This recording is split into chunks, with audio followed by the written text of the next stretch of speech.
Arson has changed over the years from the standard burning of a building or a dwelling to the burning of any part of a dwelling, even a small part.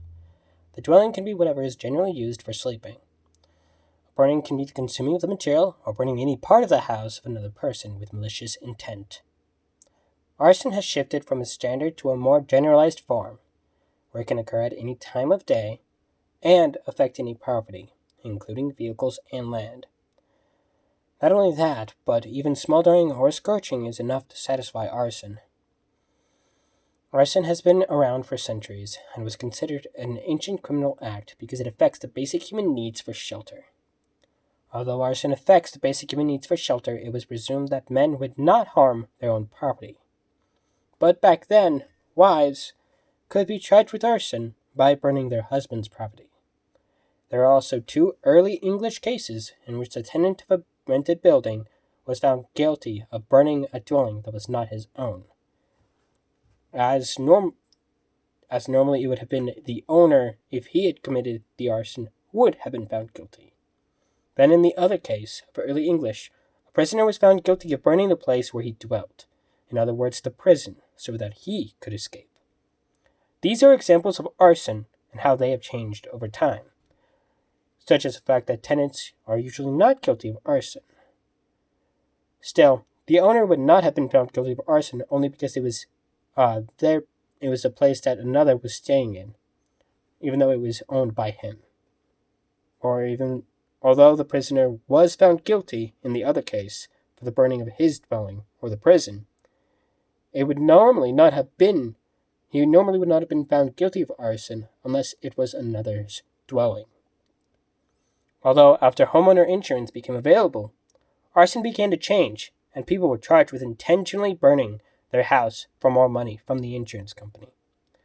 There's also a limit on the wood in the construction of buildings and dwellings to reduce the number of natural and deliberate fires as homeowner insurance grew.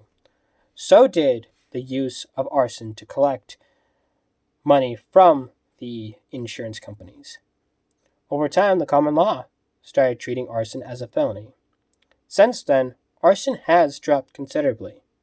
Most jurisdictions still view arson as a felony, but there are also different degrees of arson to keep in mind, such as arson and aggravated arson. This action usually involves determining whether arson is a felony, or in some jurisdictions, a misdemeanor. Arson is considered a crime because it endangers and destroys dwellings where people are staying. Not only that, but it also takes away any central need for shelter, something that everyone needs in order to survive. Arson also destroys property that others have worked hard to acquire. It permanently deprives them of their possessions and endangers those in the dwelling. Arson will not only take possessions, but it will also take lives and things that cannot be bought with money or even replaced. This is the danger of arson and why it is a crime. When determining the degree of arson between arson and aggravated arson, it can be distinguished based off of various factors. One such as the explosion or the fire, and another is the actual damage of the fire or the loss of life. Aggravated arson is committed when there is more than $10,000 in property is destroyed, which carries a life imprisonment sentence of up to $50,000 under Washington law. Arson is then punished up to 10 years of imprisonment with a fine of $20,000. The punishment of arson is clearly high and should be determined with the utmost respect because of the danger it causes to others and the destruction of their property.